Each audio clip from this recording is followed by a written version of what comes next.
هر د چارچوبه هولین پاراستنا ژینگهê û xwedîkirina ژینgeha ku em tê de ne çawa em bikaribin biparêzin çawa em avê xisar nedin ev kempîna ku roda û radigehîne ji bo ku av xisar neçe li cihê din jî hewl hene ji bo ku av bête parastin av bixisar neçe û ژینge parastî be hindek çalakî hene vê ca yek ji van çalakiyan di nava vê qutabxanê de em dibînin di nava vê holê de ew çalakî taybet به او دوره کاتنا فکرن سه چهار روزان او قطابیانه به وی اوای او زاروکانه و وان بخوینن تشتی کو دوی بروشوره ده هاتیه کو مرکزانیارینا لسر پاراستنا ژینگه دنا وان داجی پاراستنا اوی چابا اوی هم خسار نکن لورا ماموستا لبر آمدنه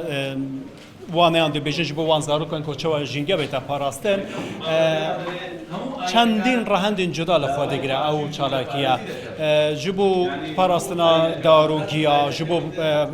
خسار نکرنا آوی جبو پاراستنا آخی پاقش راگرتنا آخی ناویتنا زبلی دناوا ژینگه هدا لورا او زاروکانه کو نها دست بکرنه کو او چالاکی خود بکن ام جوان بپرسم بزانبن چه تشتک جوان راحتی گوتن او چوا بکاربن جبو پاشا روجا خو ژینگه خو باش بپارێزن خو زارو پاشا روجا ولاتن از یک جوان بپرسم چوانی باشن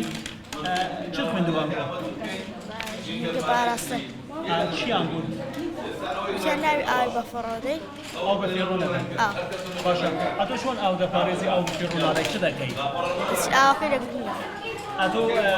لا آی زود کات خوندن همون روز او دیگه خود دینی بونا و محاضره کان بونا همون روز دینی دیگه خود نه اینی بونا اینی نه اینی دی باشه اتو روزانه او دینی بونا و مدرسه بخوید همو اوکا بخویاوی یانیش دمینیتو چی لیده که اوی دمینیتو او آوی دمینیتو دبم مامي دبا ماری نه رجی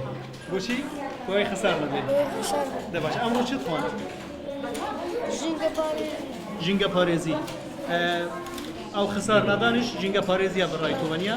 دەباشە دەستە خۆش بێ هەربژی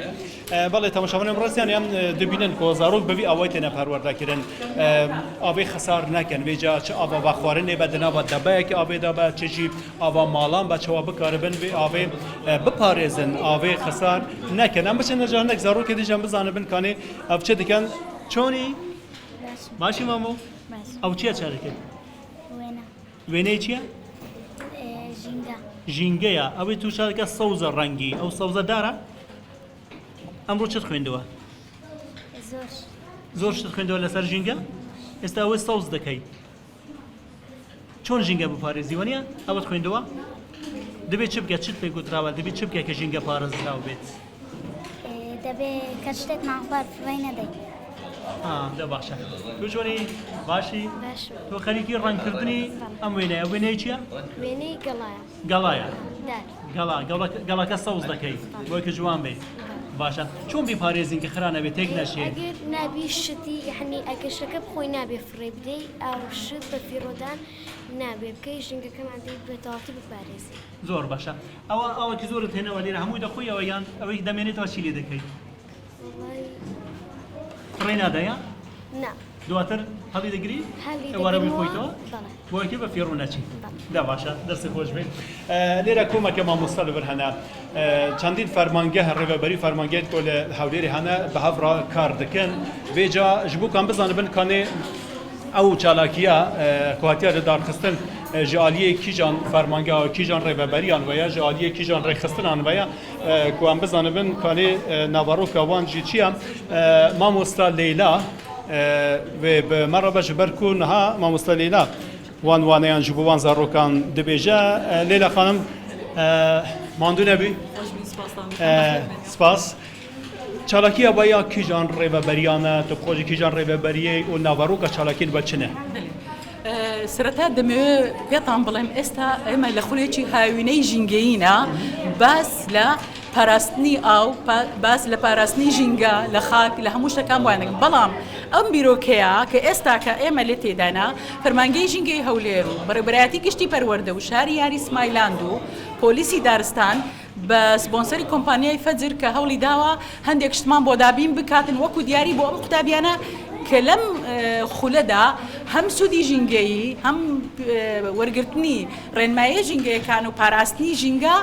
هەم دیارەکی شتێکی بەسیتیان لە کۆتا ڕۆژە بیدەینێ کە دڵیان پێخۆش بێ کە شاری یاریسمایلانیش کارتی هێناوە کۆمپانیای فەجریش کەشتێکیان بۆ هێناوە ئێمەژە فەرمانگەی ژینگەی هەولێر هەروەها پەروەردەی گشتی و ئەوانە هەموو هەوڵمان داوە ئەم خولە کە ببێتە بنەمایەک بۆ ئەو قوتابیانە بتوانن پاراستنی ژینگە وەربگرن خۆشەویستی ژینگە خۆشەویستی خاک خۆشەویستی کوردستان هەوڵ بدرێتن ئێمە کە باز لە ژینگە دەکەین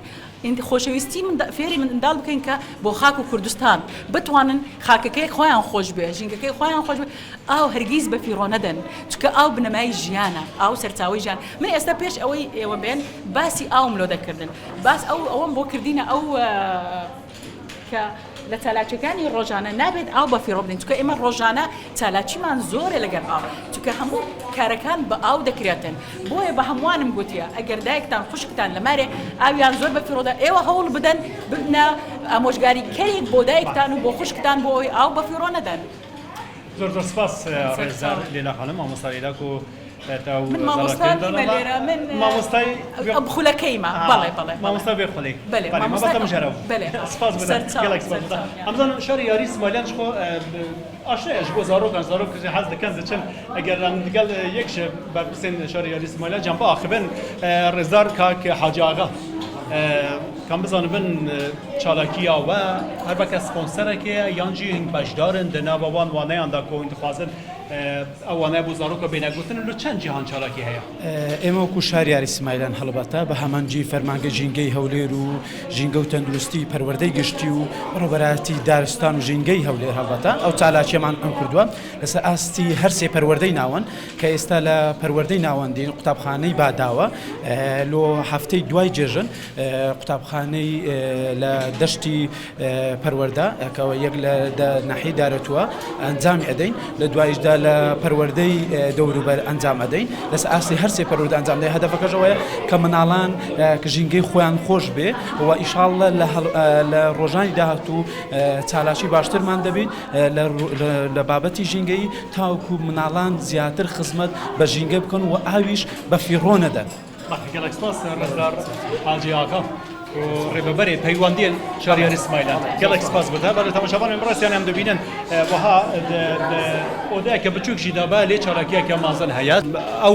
دەچارچۆبێ چالاکیەدا ڕەوشەمبیریەک ji بۆ زارۆکان چێ ببە ئەف زارۆکە دە پێشەڕۆژدا بزانە بن چاوا ژینگە ئاخۆ بپارێزن چاوا بێ ئاوا کۆ لەبەر دەستی وانە بکارتینن ڕۆژانە چاوا بپارێزن کۆ هەندێکە بێ خەسار نەبە بێجە چ ئاوا بەخواردنێ چژی ئاوا ماڵان و ئاوا شوشترێ چۆری ئەحوالت ئەمڕۆ چت خوێندیوە؟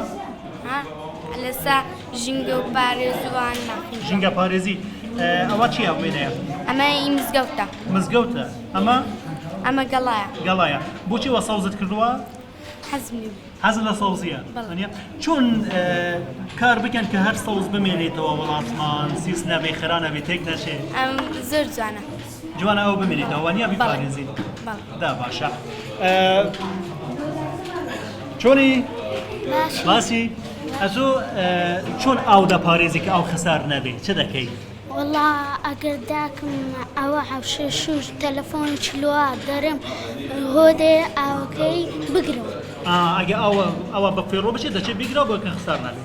دا زۆر باشە هەر بژی بەڵێ تەماشاوانێن ڕێز ئەم دەبینن کۆیدی بەبێ ئاوایی زارۆکتێن پەروەردەکردن ji بۆ کۆ ژینگەی بپارێزن دەنابێدا ژی پاراستنە ئاوێک و ji girîngtirîn ڕەهەندێن ژینگە پارێزیەک و ئاو بە خەسار نەچە ji ber ku avên serzevî avên jêrzevî ji ber hişke saliyê gelekê kêm bûne ew daketire divê ku av bête parastin ji bo ku Kurdistan bê av nemîne û avedan be ji ber ku avedanî bi avê ye.